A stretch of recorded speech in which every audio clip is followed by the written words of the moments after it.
കേരളത്തിലെ കോൺഗ്രസിനെ ഇപ്പോൾ ഏറ്റവും കൂടുതൽ അലട്ടുന്ന വിഷയം എന്താണെന്നറിയാവോ? കളത്തിലിറങ്ങി പണിയെടുത്തില്ലെങ്കിൽ ഭാവിയിൽ മുഖ്യപ്രതിപക്ഷമാകാൻ പോലും കോൺഗ്രസിന് സാധിക്കില്ലെന്ന പ്രശ്നമാണ്. അതായത് വരുന്ന 2026 നിയമസഭാ തിരഞ്ഞെടുപ്പിൽ കോൺഗ്രസ് ഉൾപ്പെടുന്ന യു.ഡി.എഫിന് ഭരണം ലഭിച്ചില്ലെങ്കിൽ യു.ഡി.എഫ് എന്ന മുന്നണി തന്നെ ഇല്ലാതാകുമെന്ന യാഥാർത്ഥ്യം ഓരോ കോൺഗ്രസ് പ്രവർത്തകൻ്റെയും മുന്നിലുണ്ട്. എന്നാൽ ഇവരെ നയിക്കുന്ന ചില നേതാക്കളുടെ മുന്നിൽ ആ ഒരു പ്രശ്നമോ അതുമായി ബന്ധപ്പെട്ട മറ്റേതെങ്കിലും വിഷയമോ ഒന്നുമല്ല. അവരെല്ലാവരും സംസ്ഥാനത്തെ ഭരണവിരുദ്ധ തരംഗത്തിൽ മാത്രം പ്രതീക്ഷയർപ്പിച്ച് നിൽക്കുന്നവരാണ്. ഈ രീതിയിൽ തന്നെ മുന്നോട്ട് പോവുകയാണെങ്കിൽ ഉറപ്പായും ഭരിക്കാനുള്ള ഭൂരിപക്ഷം അടുത്ത തെരഞ്ഞെടുപ്പിൽ യു.ഡി.എഫിന് ലഭിക്കുമെന്ന് വിശ്വസിക്കുന്നവരാണ്. എന്നാൽ ഞാൻ നേരത്തെ പറഞ്ഞതുപോലെ ഇനിയെങ്കിലും കളത്തിലിറങ്ങി പണിയെടുത്തില്ലെങ്കിൽ ഭാവിയിൽ പ്രതിപക്ഷ നിരയിലെ രണ്ടാമത്തെയോ മൂന്നാമത്തെയോ ബെഞ്ചിൽ കോൺഗ്രസ് ഇരിക്കേണ്ടി വരുമെന്ന് തിരിച്ചറിയുന്ന ചില മുതിർന്ന നേതാക്കളുണ്ട്. അവർ സത്യം പറഞ്ഞാൽ ആശങ്കാകുലരാണ്. കാരണം അവർക്ക് ഓർമ്മയുണ്ട് 2021 നിയമസഭാ തെരഞ്ഞെടുപ്പ്. ആ നിയമസഭാ തെരഞ്ഞെടുപ്പിന് ഏതാനും മാസങ്ങൾക്ക് മുൻപ് വരെ നിരവധി ആരോപണങ്ങൾ കൊണ്ട് വലഞ്ഞ ഒരു ഭരണപക്ഷമായിരുന്നു കേരളം ഭരിച്ചുകൊണ്ടിരുന്നത്. എന്നാൽ തദ്ദേശ സ്വയംഭരണ തെരഞ്ഞെടുപ്പോടെ കാര്യങ്ങൾ മാറിമറിഞ്ഞു. നിയമസഭാ തെരഞ്ഞെടുപ്പ് എത്തിയപ്പോൾ കോൺഗ്രസ് പാർട്ടി വീണ്ടും പ്രതിപക്ഷത്തായി. ഇപ്പോഴും ഏകദേശം കാര്യങ്ങൾ അങ്ങനെ തന്നെയാണ് പോകുന്നത്. മൂന്നാം തവണയും തുടരുമെന്ന ആത്മവിശ്വാസത്തിൽ ഒരു വർഷത്തിനപ്പുറം നടക്കുന്ന തെരഞ്ഞെടുപ്പിനെ നേരിടാൻ CPM ഇപ്പോൾ തന്നെ പദ്ധതികൾ തയ്യാറാക്കി കളത്തിലിറങ്ങിയിട്ടുണ്ട്. രണ്ടാം പിണറായി വിജയൻ സർക്കാരിൻ്റെ 4ാം വാർഷികം അതുമായി ബന്ധപ്പെട്ട തുടക്കമാണ്. എന്നാൽ കോൺഗ്രസിലോ നേതൃമാറ്റമടക്കമുള്ള നടപടികളുമായി കോൺഗ്രസ് മുന്നോട്ട് പോകുന്നു. അതിൻ്റെ പ്രശ്നങ്ങൾ ഇതുവരെ അവസാനിച്ചിട്ടില്ല. KPCC പ്രസിഡന്റ് മാറി പുതിയ ആളെത്തി. എന്നാൽ അതുമായി ബന്ധപ്പെട്ട വിവാദങ്ങൾ ഇപ്പോഴും തുടരുകയാണ്. KPCC പ്രസിഡന്റ് മാത്രമല്ല, പ്രതിപക്ഷ നേതാവും മാറണമെന്നാണ് കോൺഗ്രസിലെ ഒരു വിഭാഗം ഇപ്പോൾ ആവശ്യപ്പെടുന്നത്. സംസ്ഥാനത്തെ പ്രതിപക്ഷ നേതാവായ VD സതീശനും സംഘവും KPCC പ്രസിഡന്റിനെ മാറ്റാൻ കളിച്ച അതേ കളികൾ ഇപ്പോൾ എതിർവിഭാഗം തിരിഞ്ഞു കളിക്കുകയാണ്.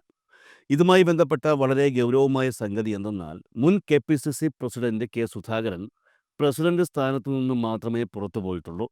ഇപ്പോഴും കാര്യങ്ങളിൽ തീരുമാനങ്ങളുടെ കടിഞ്ഞാൻ പുള്ളിയുടെ കയ്യിൽ തന്നെയാണ്. ഒരർത്ഥത്തിൽ സുധാകരൻ മത്സരത്തിൽ തോൽക്കുകയായിരുന്നില്ല. സുധാകരൻ പറഞ്ഞ ആളെ KPCC പ്രസിഡന്റായി നിയോഗിച്ച ശേഷമാണ് അദ്ദേഹം പോകുന്നത്. അങ്ങനെ നോക്കുമ്പോൾ സുധാകരൻ ജയിക്കുകയായിരുന്നു എന്ന് തന്നെ കണക്ക് കൂട്ടേണ്ടി വരും. പ്രതിപക്ഷ നേതാവ് മാറണമെന്നുള്ള ആവശ്യവും സുധാകരൻ വിഭാഗം ഉന്നയിച്ചു കഴിഞ്ഞതിന് പിന്നാലെ ചില നിർണായക തീരുമാനങ്ങളും ഇതുമായി ബന്ധപ്പെട്ട് ഇപ്പോൾ പുറത്തു വരികയാണ്. തദ്ദേശ സ്വയംഭരണ തെരഞ്ഞെടുപ്പും നിയമസഭാ തെരഞ്ഞെടുപ്പും അടുത്തിരിക്കുന്ന ഈ സാഹചര്യത്തിൽ നേതൃമാറ്റം എന്ന സംഗതി നടക്കുമ്പോൾ അത് എത്രത്തോളം പാർട്ടിയെ ബാധിക്കുമെന്നറിയാത്തവരല്ല കോൺഗ്രസ്സുകാർ. എന്നാൽ കോൺഗ്രസിലെ ഒരു വിഭാഗം, അതായത് VD സതീശൻ നേതൃത്വം കൊടുക്കുന്ന സംഘം KPCC പ്രസിഡന്റ് മാറണം എന്ന തീരുമാനത്തിൽ ഉറച്ചു നിൽക്കുകയായിരുന്നു. ഹൈക്കമാൻഡ് സതീശന് വഴങ്ങി എന്നുള്ളതാണ് യാഥാർത്ഥ്യം. എന്നാൽ KPCC അധ്യക്ഷ സ്ഥാനത്തു നിന്നും K. സുധാകരനെ നീക്കിയതിൽ കോൺഗ്രസിനുള്ളിൽ അതൃപ്തി രൂക്ഷമായി തുടരുകയാണ്. 2026 നിയമസഭാ തെരഞ്ഞെടുപ്പിൽ ഭൂരിപക്ഷം ലഭിച്ചാൽ മുഖ്യമന്ത്രി സ്ഥാനത്തേക്ക് സുധാകരനെയും പരിഗണിക്കേണ്ടി വരുമെന്ന പേടിയിൽ VD സതീശൻ നടത്തിയ നീക്കങ്ങളാണ് KPCC അധ്യക്ഷനെ മാറ്റുന്നതിലേക്ക് നയിച്ചത് എന്നാണ് K. സുധാകരനെ പിന്തുണയ്ക്കുന്നവർ കരുതുന്നത്. സതീശനെക്കുറിച്ച് നമുക്കറിയാം. പുള്ളിക്കാരൻ എന്തിനോടും പുച്ഛമാണെന്ന് കോൺഗ്രസ്സുകാർ തന്നെ പറയും. സംസാരത്തിലും മറ്റു പാർട്ടിയിലുള്ളവരോട് പെരുമാറുന്ന രീതിയിലുമൊക്കെ അത് വ്യക്തവുമാണ്. മാത്രമല്ല, എന്ത് അടിസ്ഥാനമില്ലാത്ത ആരോപണങ്ങളും ഒരു ഉളുപ്പുമില്ലാതെ പുള്ളിക്കാരൻ ഉന്നയിക്കും. അത് സത്യമാണോ അല്ലെങ്കിൽ സത്യത്തിൻ്റെ അംശമെങ്കിലും ആ ആരോപണത്തിൽ ഉണ്ടോ എന്നൊന്നും പുള്ളിക്കാരനൊരു പ്രശ്നമല്ല. ഉന്നയിക്കുന്നത് പച്ചക്കള്ളമാണെന്ന് വസ്തുതകൾ മുന്നിൽ വച്ച് ആരെങ്കിലും തെളിയിച്ചാലും നിങ്ങൾ അന്വേഷിച്ച് നോക്കൂ എന്നായിരിക്കും ഇദ്ദേഹം പറയുന്നത്. കുറച്ചു കാലം മുൻപ് ഇതേ സ്വഭാവമുള്ള ഒരാൾ കൂടി കേരളത്തിലുണ്ടായിരുന്നു. കല്ലുവച്ച നുണകൾ ഒരു ഉളുപ്പുമില്ലാതെ തട്ടിവിടുന്ന ഒരാൾ, സാക്ഷാൽ K. സുരേന്ദ്രൻ. ആ പുള്ളിയും ഇങ്ങനെയായിരുന്നു. പച്ചക്കള്ളം ഒരു ഉളുപ്പുമില്ലാതെ തട്ടിവിടും. ചോദ്യം ചെയ്താൽ നിങ്ങൾ അന്വേഷിച്ച് നോക്ക് എന്ന ഇത്തരത്തിലുള്ള ഉത്തരമായിരിക്കും പറയുന്നത്. പുള്ളിക്കാരൻ BJP സംസ്ഥാന പ്രസിഡന്റ് സ്ഥാനത്ത് നിന്നും മാറിയതിൻ്റെ കുറവ് തീർക്കാനാണെന്ന് തോന്നുന്നു സതീശൻ ഇപ്പോൾ കിണഞ്ഞ് പരിശ്രമിച്ചു കൊണ്ടിരിക്കുന്നത്. സതീശൻ മാധ്യമങ്ങൾക്ക് മുന്നിൽ ഉന്നയിക്കുന്ന ആരോപണങ്ങൾ ആരും ആ സമയത്ത് ചോദ്യം ചെയ്യുന്നില്ല എന്നുള്ളത് കൊണ്ടാണ് പലപ്പോഴും പുള്ളിക്കാരൻ രക്ഷപ്പെട്ടു പോകുന്നത്. പക്ഷേ ഇവിടെ പണി നൈസായിട്ടൊന്ന് പാളി. എനിക്കൊരു ചോദ്യം കൂടിയുണ്ട് മുഖ്യമന്ത്രിയോട്. നിങ്ങൾ ഈ 4ാം വാർഷികം പ്രമോഷൻ ചെയ്യാൻ വേണ്ടി നിങ്ങൾ പരസ്യമല്ലാതെ മാധ്യമങ്ങൾക്ക് പണം കൊടുക്കുന്നുണ്ടോ? പരസ്യമല്ലാതെ. ഇപ്പോഴേ ഈ മാധ്യമ സ്ഥാപനങ്ങൾക്ക് സാധാരണ പരസ്യം കൊടുക്കാറുണ്ട് സർക്കാരുകൾ. അതല്ലാതെ പണം കൊടുക്കുന്നു എന്ന് പറയുമ്പോൾ അത് കൈക്കൂലിയായിട്ടാണ്. അത് പറയട്ടെ, മുഖ്യമന്ത്രി പറയട്ടെ. അല്ലാതെ, പരസ്യമായിട്ടല്ലാതെ, പരസ്യത്തിലല്ലാതെ. അങ്ങനെ ഉണ്ടെങ്കിൽ ആ മാധ്യമങ്ങൾ കാണിക്കുന്ന തെറ്റല്ല. അത് പറയട്ടെ, അത് പറയട്ടെ. അതേത് മാധ്യമമാണ്? അത് പറയട്ടെ, പറയട്ടെ. മുഖ്യമന്ത്രി പറയട്ടെ അങ്ങനെ കൊടുക്കണം. ഞാൻ പറയുന്നത് ഇത് സർക്കാരിന്റെ പൈസ എടുത്തല്ലേ. പ്രതിപക്ഷ നേതാവ് പറഞ്ഞത് മാധ്യമങ്ങളെ അടച്ചാക്ഷേപിക്കലല്ലേ പൊതുവെ. അല്ല, നിങ്ങൾ കൊടുക്കുന്നുണ്ടെന്ന് പറയട്ടെ.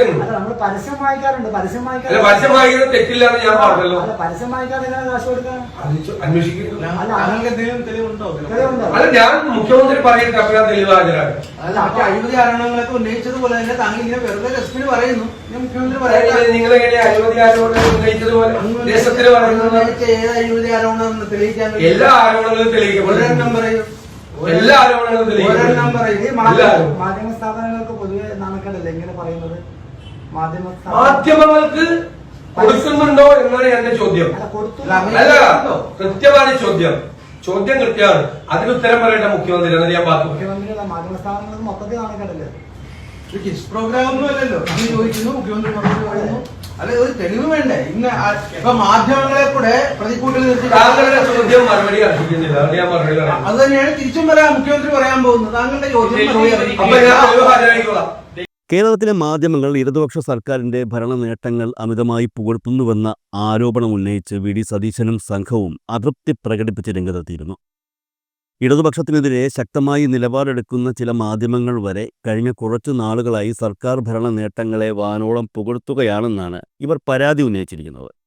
കോൺഗ്രസ് അനുകൂല പത്രമായ മലയാള മനോരമയും വാർത്താ ചാനലായ മനോരമ ന്യൂസുമൊക്കെ സർക്കാർ ഭരണ നേട്ടങ്ങളെ പെരുപ്പിച്ചു കാണിക്കുന്നത് താഴെത്തട്ടിലുള്ള കോൺഗ്രസ് പ്രവർത്തകരെ പോലും സ്വാധീനിക്കുമെന്നാണ് പ്രതിപക്ഷ നേതാവ് വി ഡി സതീശന്റെ ആശങ്ക എന്ന് തോന്നുന്നു.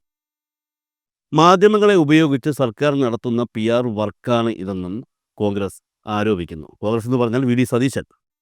ഇതുമായി ബന്ധപ്പെട്ടാണ് നമ്മൾ ഇപ്പോൾ കണ്ട വാർത്താ സമ്മേളനത്തിൻ്റെ വീഡിയോ സമൂഹ മാധ്യമങ്ങളിൽ വൈറലായത്. പണ്ടേ അടിസ്ഥാനമില്ലാത്ത ആരോപണങ്ങളാണ് പ്രതിപക്ഷ നേതാവായ വി ഡി സതീശൻ ഉന്നയിക്കുന്നത് എന്നൊരു ആരോപണം നിലനിൽക്കുന്നുണ്ട്. അത്തരത്തിലുള്ള ഒരു ആരോപണമായിരുന്നു കഴിഞ്ഞ ദിവസം വാർത്താ സമ്മേളനത്തിൽ ഉന്നയിച്ചത്. പക്ഷേ മാധ്യമപ്രവർത്തകർക്ക് മുന്നിൽ സതീശൻ നാണം കെടുന്ന കാഴ്ചയാണ് അവിടെ കാണാൻ കഴിഞ്ഞത്. രണ്ടാം പിണറായി സർക്കാർ 4 വർഷം പൂർത്തിയായ സാഹചര്യത്തിൽ ഒട്ടേറെ പ്രചരണ പരിപാടികൾ സംഘടിപ്പിച്ചിട്ടുണ്ട്. ഇതിൻ്റെ ഭാഗമായി മാധ്യമങ്ങൾക്ക് സർക്കാർ പരസ്യം നൽകുന്നുണ്ട്. എന്നാൽ സർക്കാർ പരസ്യങ്ങൾക്ക് പുറമെ സർക്കാരിൽ നിന്ന് മാധ്യമങ്ങൾ പണം വാങ്ങിയിട്ടുണ്ടോ എന്ന് സതീശൻ കഴിഞ്ഞ ദിവസം ചോദിച്ചത് ഈ സാഹചര്യത്തിലാണ്. എന്നാൽ തങ്ങളുടെ അഭിമാനത്തെ ചോദ്യം ചെയ്യുന്ന രീതിയിലാണ് സതീശൻ സംസാരിച്ചതെന്ന് മാധ്യമപ്രവർത്തകർ പ്രതിഷേധം അറിയിച്ചതോടെ വി ഡി സതീശൻ നിശബ്ദനാകുന്ന കാഴ്ചയാണ് പിന്നെ കാണാൻ കഴിഞ്ഞത്. ഇവിടെ ശ്രദ്ധിക്കാനുള്ള പ്രധാന കാര്യം, വി ഡി സതീശൻ മാധ്യമപ്രവർത്തകർക്ക് മുന്നിൽ നാണം കെട്ട ഈ സംഭവത്തിന് വി ഡി സതീശനെ അനുകൂലിച്ചുകൊണ്ട് ഒരാൾ പോലും, അതായത് കോൺഗ്രസിൽ നിന്ന് ഒരാൾ പോലും രംഗത്തെത്തിയില്ല എന്നുള്ളതാണ്. കെ സുധാകരൻ പുറത്തു പോയതോടെ വി ഡി സതീശൻ കോൺഗ്രസിനുള്ളിൽ ഒറ്റപ്പെടുന്നു എന്ന സൂചനകൾ തന്നെയാണ് ഇതിലൂടെ പുറത്തു വരുന്നത്. കോൺഗ്രസിൻ്റെ അവസാന വാക്ക് താനാണ് എന്നൊരു ധാരണ സതീശൻ വച്ചു പുലർത്തിയിരുന്നു. എന്നാൽ സതീശൻ്റെ അപ്രമാദിത്വത്തിന് സുധാകരൻ ഒരു വിലങ്ങ് തടിയാവുകയായിരുന്നു. സംഘടനാ സംബന്ധമായ വിഷയങ്ങളുമായി ബന്ധപ്പെട്ട് പലവട്ടം സുധാകരനും സതീശനും പരസ്യമായി ഏറ്റുമുട്ടുന്നതും ഈ കാലയളവിൽ നമ്മൾ കണ്ടതാണ്. മൈക്കിന് വേണ്ടിയുള്ള പിടിവലിയും അസഭ്യ വാക്കുകൾ കൊണ്ട് സംബോധന ചെയ്യലുമൊക്കെ ഈ കാലയളവിൽ നടന്നു.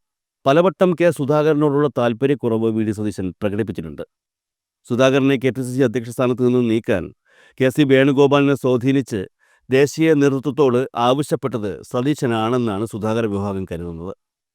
ഇപ്പോഴും ഭാവിയിലും തനിക്കൊരു വെല്ലുവിളിയായി സുധാകരൻ നിൽക്കുന്നത് ഒഴിവാക്കുകയായിരുന്നു സതീശൻ്റെ ലക്ഷ്യം. അതിനിടയിൽ മുൻപും പലവട്ടം സുധാകരനെ നീക്കാൻ സതീശൻ കഴിച്ചിട്ടുണ്ടെന്ന് സുധാകരൻ വിഭാഗം ആരോപണം ഉന്നയിക്കുകയും ചെയ്തിട്ടുണ്ട്. കെ സുധാകരൻ KPCC അധ്യക്ഷ സ്ഥാനത്ത് തുടർന്നാൽ തനിക്കെതിരെയുള്ള നീക്കങ്ങൾ കൂടുതൽ ബലപ്പെടുമെന്ന് സതീശൻ ഭയന്നിരുന്നു എന്നാണ് എതിർഭാഗത്തിൻ്റെ ആരോപണം. മാത്രമല്ല, ഇക്കാര്യത്തിൽ വളരെ പ്രധാനപ്പെട്ട മറ്റൊരു സംഗതി കൂടിയുണ്ട്. മുതിർന്ന കോൺഗ്രസ് നേതാക്കളായ രമേശ് ചെന്നിത്തല, കെ മുരളീധരൻ, ശശി തരൂർ തുടങ്ങിയ പല പ്രമുഖ നേതാക്കളും സുധാകരനോടൊപ്പം ചേർന്നതും സതീശനെ ഭയപ്പെടുത്തി എന്ന് വേണം കരുതാൻ. ഇവരെല്ലാവരും കൂടി തനിക്കെതിരായി നീങ്ങിയാൽ പാർട്ടിയിൽ താൻ ഒറ്റപ്പെടുമെന്ന ഒരു ബോധ്യം സതീശന് ഉണ്ടായതിൽ അത്ഭുതപ്പെടാനില്ല. സുധാകരനെ നീക്കണമെന്ന് സതീശൻ നിരന്തരം KPCC നേതൃത്വത്തോട് ആവശ്യപ്പെടുകയും ഒടുവിൽ അവർ വഴങ്ങുകയുമായിരുന്നു എന്ന വിവരങ്ങൾ തന്നെയാണ് പുറത്തു വരുന്നത്. എന്നാൽ തനിക്കെതിരായ നീക്കങ്ങൾക്ക് പിന്നിൽ സതീശനുണ്ടെന്ന് കെ സുധാകരൻ നേരത്തെ മനസ്സിലാക്കിയിരുന്നു എന്നുള്ളതാണ് യാഥാർത്ഥ്യം. അതുകൊണ്ടാണ് സുധാകരൻ ദേശീയ നേതൃത്വത്തിന് മുന്നിൽ ചില ഉപാധികൾ വച്ചത്. തനിക്ക് KPCC അധ്യക്ഷ സ്ഥാനം ഒഴിയുന്നതിനോട് താല്പര്യമില്ല, എന്നാൽ ഒഴിയേണ്ടി വന്നാൽ താൻ ഉദ്ദേശിക്കുന്ന ആളായിരിക്കണം KPCC അധ്യക്ഷൻ എന്ന നിർദ്ദേശമാണ് സുധാകരൻ പ്രധാനമായും മുന്നോട്ട് വച്ചത്. ആന്റോ ആന്റണി KPCC അധ്യക്ഷനായാൽ സതീശൻ കൂടുതൽ ശക്തനാകുമെന്നുള്ള കാര്യം സുധാകരൻ ഉറപ്പായിരുന്നു. ഇത് ഒഴിവാക്കാൻ വേണ്ടിയാണ് കണ്ണൂരിൽ നിന്നുള്ള സണ്ണി ജോസഫിനായി സുധാകരൻ ദേശീയ നേതൃത്വത്തോട് വാദിച്ചത്. സുധാകരനുമായി വളരെ അടുത്ത ബന്ധമുള്ള നേതാവാണ് പുതിയ KPCC അധ്യക്ഷനായ സണ്ണി ജോസഫ് എന്ന കാര്യം എല്ലാവർക്കും അറിയുകയും ചെയ്യാം. ഇതേ സണ്ണി ജോസഫിനെ മുന്നിൽ നിർത്തിക്കൊണ്ടാണ് ഇപ്പോൾ സുധാകരൻ കളികൾ വീണ്ടും ആരംഭിച്ചിരിക്കുന്നത്. വരുന്ന നിയമസഭാ തിരഞ്ഞെടുപ്പിൽ കോൺഗ്രസ് നേതൃത്വം നൽകുന്ന UDFന് ഭൂരിപക്ഷം ലഭിച്ച് കേരള ഭരണം ലഭിച്ചാലും സതീശൻ മുഖ്യമന്ത്രിയാകില്ല എന്ന് ഉറപ്പിക്കുകയാണ് സുധാകരപക്ഷം. അതിനൊപ്പം തന്നെ വീണ്ടും UDFനെ പ്രതിപക്ഷത്ത് ഇരിക്കാനാണ് യോഗമെങ്കിൽ പ്രതിപക്ഷ നേതാവായും സതീശൻ വരില്ല എന്ന കാര്യവും അവർ ഉറപ്പിക്കുന്നുണ്ട്. അതായത് ചുരുക്കി പറഞ്ഞാൽ തനിക്കെതിരെ കരുക്കൾ നീക്കിയ VD സതീശനും KC വേണുഗോപാലിനും അതേ നാണയത്തിൽ മറുപടി നൽകുകയാണ് സുധാകരനും സംഘവും. സുധാകരൻ സംഘത്തിന്റെ നീക്കങ്ങളുടെ ആദ്യഘട്ടമെന്ന നിലയിലാണ് KPCC അധ്യക്ഷൻ മാറിയ സ്ഥിതിക്ക് പ്രതിപക്ഷ നേതാവും മാറണം എന്ന ആവശ്യം ഇപ്പോൾ കോൺഗ്രസിൽ ഉയർന്നിരിക്കുന്നത്. എന്നാൽ തദ്ദേശ സ്വയംഭരണ തെരഞ്ഞെടുപ്പും നിയമസഭാ തെരഞ്ഞെടുപ്പും അടുത്തെത്തിയിരിക്കുന്ന ഈ സാഹചര്യത്തിൽ വീണ്ടും ഒരു സംഘടനാ തലത്തിലുള്ള മാറ്റം പാർട്ടിക്ക് ദോഷം ചെയ്യുമെന്ന വാദത്തിലാണ് ഹൈക്കമാൻഡ് ഇപ്പോൾ നിൽക്കുന്നത്. എന്നാൽ സുധാകരന്റെ കാര്യത്തിൽ അത്തരത്തിലുള്ള പ്രശ്നങ്ങളൊന്നും ഇല്ലേ എന്ന് സുധാകരപക്ഷം തിരിച്ചു ചോദിക്കുന്നുണ്ട്. പ്രതിപക്ഷ നേതാവ് മാറണം എന്ന തങ്ങളുടെ ആവശ്യം ശക്തമായി ഉന്നയിക്കാൻ തന്നെയാണ് സുധാകരപക്ഷം തീരുമാനിച്ചിരിക്കുന്നത്. 2 തെരഞ്ഞെടുപ്പുകൾ അടുത്തു വരുന്നത് കൊണ്ട് തങ്ങളുടെ ആവശ്യം നടക്കും എന്നു തന്നെയാണ് അവർ കരുതുന്നത്. സംഘടനാ വിഷയങ്ങൾ പാർട്ടിയെ ദുർബലപ്പെടുത്തുമെന്ന പ്രശ്നം നിലനിൽക്കുന്നതിനാൽ തദ്ദേശ സ്വയംഭരണ തെരഞ്ഞെടുപ്പിന് മുൻപ് തന്നെ പ്രതിപക്ഷ നേതാവിൻ്റെ കാര്യത്തിൽ ഒരു തീരുമാനമുണ്ടാകുമെന്നും സുധാകരപക്ഷം കരുതുന്നു. എന്നാൽ പ്രതിപക്ഷ നേതാവ് മാറേണ്ടതില്ല എന്ന അഭിപ്രായത്തിൽ ഉറച്ചു നിൽക്കുകയാണ് VD സതീശനും സംഘവും. കെ സുധാകരൻ KPCC അധ്യക്ഷ സ്ഥാനം ഒഴിഞ്ഞതോടെ മുഖ്യമന്ത്രി സ്ഥാനത്തേക്കുള്ള ദൂരം താൻ കുറച്ചു കഴിഞ്ഞു എന്നാണ് സതീശൻ വിശ്വസിക്കുന്നത്. എന്നാൽ കെ സുധാകരൻ എന്ന ക്രൗഡ് പുള്ളർ KPCCയുടെ വർക്കിംഗ് കമ്മിറ്റിയിലും സുധാകരൻ്റെ പ്രതിനിധി KPCC പ്രസിഡന്റും ആയിരിക്കുന്ന സമയത്ത് ആ വിശ്വാസത്തിന് അല്പായുസാണെന്നുള്ള കാര്യം ഒരു സാധാ കോൺഗ്രസ്സുകാരന് പോലും മനസ്സിലാകും.